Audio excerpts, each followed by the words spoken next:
حضرت عمرو ابن شعیب از پدر خود و پدرش از جد بزرگوارش روایت میکنه رسول الله صلی الله علیه و سلم فرمودند لا تجلس بین الرجلین، شما ننشینید در بین دو مرد الا باذنهما، مگر به اجازه ایشان. صورت مسئله این طور است که میگوید رسول الله صلی الله علیه و سلم فرمودند در یک جای میروین دو شخص به همراه خود گپ زده ایستادند، احتمال داره این دو شخص مثلا در بین خود کدام مشوره خاصی داشته باشند، به می خاطر که هست اجازه نیست بدون ای که قبل از اینکه از ایشان اجازه بگیری به مجلس شرکت کنی تا اینکه در مجلس از وا خلل واقع شود.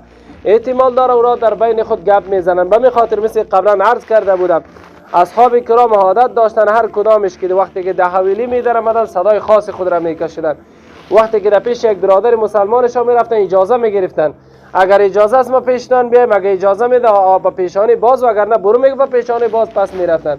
حالی برعکس است، اگر یک کسی بگه که من مشکل دارم در مجلس اشتراک نکنم بدتر ما خفه میشیم. این خلاف شریعت خفه شدن ما. وقتی که مثل که یک استاد ما شهید رحمت الله علیه میفرمودند، میگه وقتی که پشت دروازه یک کسی آمدی تو را پس رخصت کرد خنده کرده برو، چرا تو را بیا نگفته بود دیگه؟ خودی آمده بودی که رخصت هم کرد پس تو خنده کرده برو دیگه. واقعا میگه پیشان همین طور است. وقتی که در مجلس یک برادر مسلمان خود اشتراک میکنیم هرگز خود شریعت گفت نه، پیامبر صلی الله علیه و محبوب عربی فرمود تایی که در مجلس شما مختل واقع نکنی اجازه نگیری پیشان نرو. دو سه صورت داره عادت مردم ما شما. یک عادت فعلا همین رقم که اوس آمد سلام دادی بیا مهربانی کنین اینجا بیا امرای ما بشید، این اجازه دادن است، این کدام گپی نداره. وقتی که میبینیم اول خود کوشش کنیم امیر به خود عادت بودیم، مثل که پیامبر صلی الله علیه و سلم سلام میداد اجازه میگرفت. یعنی حدیث شریف میاد حتی پیامبر صلی الله علیه و سلم روز داخل شد به دروازه دخترشان بیبی فاطمه الزهرا رضی الله تعالی عنها، تک تک زد گفت اجازه هست. یک در پیامبر صلی الله علیه و سلم گفت قربان چی تو اجازه نیست بیاین مهربانی. که داخل شدن در دروازه‌شان دید که یک پرده آویزان است که عکس چیزا داره، گفت جای دخولی من است پرده رو طرف نکنی.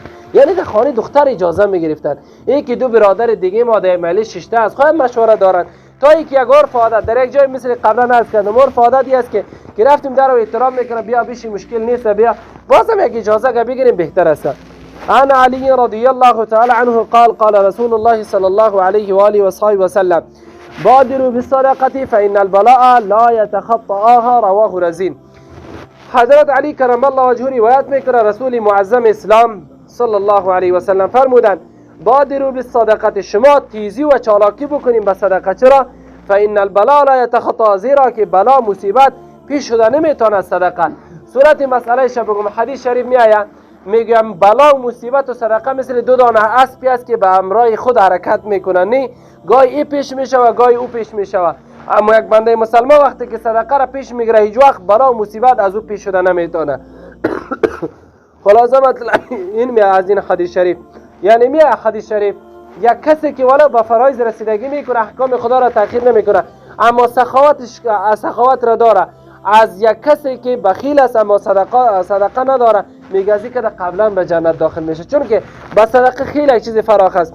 البته یک چیز را در اینجا بگویم، اون این است که یک چیزی که صدقه میتواند منع کنه حتی تقدیری بد را تغییر میده، حتی مرگ بد را که به غضب خدا باشه تغییر میده نینگ میگردانه. اما صدقه خود اقسام داره. صدقه مالی هست که ما شما عادتا فعلا هر کس را که بگی صدقه مالی را در نظرش میگه من مال ندارم، نه اون طور نیست.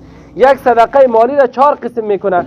یک شخص غریب امداد میکنی خو یک صدقه هست، مثل قبلا تشریح شد. دو، برای کسی سخن نیک را نشان میده، یعنی یک برادری خود مشوره خوب میده میگه که به این کارا بکن به خوبی، این کارا نکن به بدی، این صدقه هست با کسی که مالی نداره. سه، مثلا کسی همراه یک برادر مسلمان خود ملاقات میکنی و پیشانی باز بسیار به این که دلش را برس بیاری، این هم صدقه است. 4، از راه مردم خلص و خاشاک را دور میکنی. بعضی کسا عادت داره فکر کرده باشن سر کوچه می کثافت خود را بندازه، اینم خلاف از صدقه دور است، بلکه را ورداشتن صدقه است. اینی بسیار پیامبر صلی الله علیه و گفت ایمان 70 و چند شعبه داره، یک شعبه هایی است که چیزی که مردم اذیت میکنه از راه میورداری دوجه نمیندازی. 5، هر کدام نیکی و سخن خیری که بود به مردم دلالت کردی هم صدقه است. یعنی مطلبی که صدقه خود اقسام داره، وقتی که هر کدامشون ما میتونیم باید پیش بگیریم. حضرت واصله رضی الله تعالی عنه روایت میکنه رسول الله صلی الله علیه و سلم فرمودند لا تظهروا الشماتة لاخیک فیرحم الله و یبتلیک، رواه الترمذی. حضرت رسول الله صلی الله علیه و سلم فرمودند شما اظهار خوشی نکنین به تکلیفی که به دشمن شما رسید. چرا؟ شاید پروردگار رحم کنه بر دشمن شما به سبب ای که به او مصیبت را آورده تو را ازمایش کنه. مطلب را گرفتین انشاءالله؟ یک بنده مسلمان، یک برادر شما وقتی که یک مصیبت را میبینه به این خوشی نکنین. چرا؟ احتمال داره مصیبت خدا سر از آورده اما امتحان تو را میکنه، بلکه خداوند قهر و غضبش پناه بخواهید. بگین یک برادر مسلمان ما بود خدایی را از این مصیبت ها نگاه بکنه. خداوند دعا بکنید کل ملت ما شما را مصیبت ها نگاه کنه. ما و شما به گوناگون امتحان مواجه هستیم، الله خودش رحم بکنه. اما کسایی که تصامیم بد را سر ملت ما و شما، سر علمای ما و شما داره، دیگه وطن ما و شما را از این مصیبت ها نگه میداره.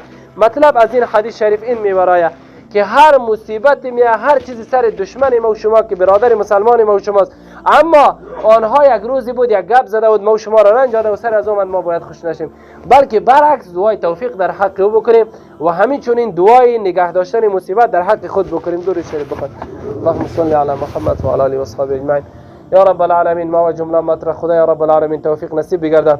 خدا یا رب العالمین مسجدای ما را پر از جماعت بگردد. خدایا در خانه های ما خیر و برکت را نازل بگردان. خدایا رب العالمین مصیبت فقر و این مصیبت های یا رب العالمین غمار از وطنای ما دور بگردان. خدایا ما هرچی گناهکار باشیم اما یا رب العالمین بازم خدایا تو وعده کرده دعای ما را قبول بگردان. خدایا رب العالمین یا غفور محاضرین مجلس و جمله امت پیامبر صلی الله علیه و سلم خدایا بر رضای خود و رضای حبیب خود و قلب ما را مملو از محبت خود و حبیب خود بگردان. بر خانه و اولاد ما همه برکتی خدای اسلامی را نصیب بگردان. علم دین را در فامیل های ما داخل بگردن. اللهم صل علی سیدنا محمد و علی آله و صحبه.